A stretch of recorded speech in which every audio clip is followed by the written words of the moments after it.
Praise the lord. ఈరోజు దేవుని యొక్క వాక్యము 1 యోహాను రాసిన పత్రిక 2వ అధ్యాయం 23వ వచనము. కుమారుని ఒప్పుకొనని ప్రతివాడును తండ్రిని అంగీకరించువాడు కాడు, కుమారుని ఒప్పుకొనువాడు తండ్రిని అంగీకరించువాడు. ఇక్కడ మనము యేసుక్రీస్తుని అంగీకరించామంటే తండ్రిని కూడా అంగీకరించిన వారము. ఇక్కడ మనకు క్లియర్గా అర్థమవుతుంది ఏంటి? యేసుక్రీస్తుని అంగీకరించామంటే తండ్రిని అంగీకరించినట్టే అని అర్థమవుతుంది. ఇక్కడ మనము యేసు ప్రభు వారు ఎలా జీవించారో అనేది ఆలోచిద్దాం.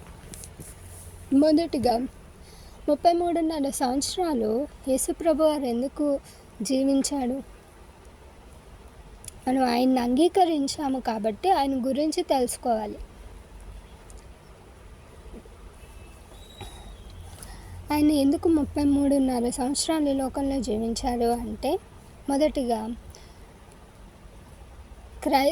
మనము ఎలా బ్రతకాలో చూపించడానికి, అంటే మనకి మాదిరిగా బ్రతకడానికి ఈ లోకంలో ఆయన 33.5 సంవత్సరాలు జీవించున్నారు. రెండవదిగా తండ్రిని గూర్చి సువార్త ప్రకటించడానికి, అలాగే రాకడ గురించి చెప్పడానికి ఈ లోకంలో ఆయన 33.5 సంవత్సరాలు జీవించి ఉన్నారు. మరి మనము క్రీస్తుని అంగీకరించిన వారము కదా. అయితే క్రీస్తుని అంగీకరించిన వారము క్రీస్తు చెప్పిన ఆజ్ఞలను కూడా అంగీకరించాలి కదా. ఏమని చెప్పారు అని అంటే, గలతీయులు రాసిన పత్రిక 5వ అధ్యాయము 19వ వచనం నుండి 21వ వచనం వరకు చూసినట్లయితే శరీర పాపాల గురించి అక్కడ యేసు ప్రభువారు చెప్పినట్టు ఉంది. అంటే శరీర పాపాల గురించి అక్కడ వ్రాయబడింది. ఆ శరీర పాపాలను విడిచిపెట్టి ఆయన కొరకు బ్రతకాలి. ఆయన ఇచ్చిన ముఖ్యమైన ఆజ్ఞ ఏంటి అంటే, నిన్ను వలె నీ పొరుగు వారిని ప్రేమించాలి, నన్ను తప్ప వేరొక దేవుణ్ణి పూజించకూడదు. ఈ రెండు ఆజ్ఞలు కూడా మనము ఎక్కడ చూసాము? పాత నిబంధనలో దేవుడు మోషేతో 10 ఆజ్ఞలు రాయించాడు, అక్కడ చూసాము. అంటే ఇక్కడ ఏం తెలుస్తుంది? తండ్రి ఆలోచనలు, కుమారుని ఆలోచనలు ఒకటే. ఇక్కడ మనం క్రీస్తుని అంగీకరించామంటే తండ్రిని అంగీకరించినట్లే అనేది మనకు అర్థమవుతుంది. ఇప్పుడు మనము అంగీకరించాం క్రీస్తును మాత్రమే కాదు, మనం అంగీకరించింది యేసుక్రీస్తును మాత్రమే కాదు, ఆయన ప్రతి ఒక్క మాటని అంగీకరించాము.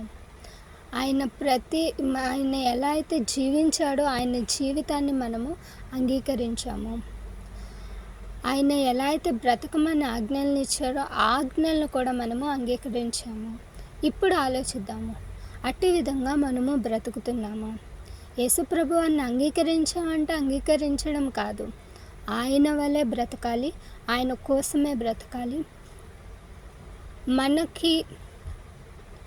మన వల్ల ఆయన నామానికి అవమానం జరిగింది అని అంటే అప్పుడే మనము క్రీస్తుని విడిచిపెట్టేసామని అర్థం. అంటే మనం ఎంత జాగ్రత్తగా బ్రతకాలి అంటే, మనము ఎవరిని రిప్రజెంట్ చేస్తున్నాం? యేసు ప్రభు వారిని. సో ఆయన్ని అంగీకరించిన బిడ్డలు ఎంత జాగ్రత్తగా బ్రతకాలి?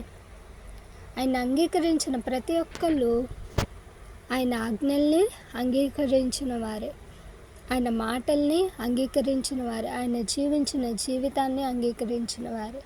కాబట్టి ఆయన పడిన శ్రమల్ని అంగీకరించాం మనము.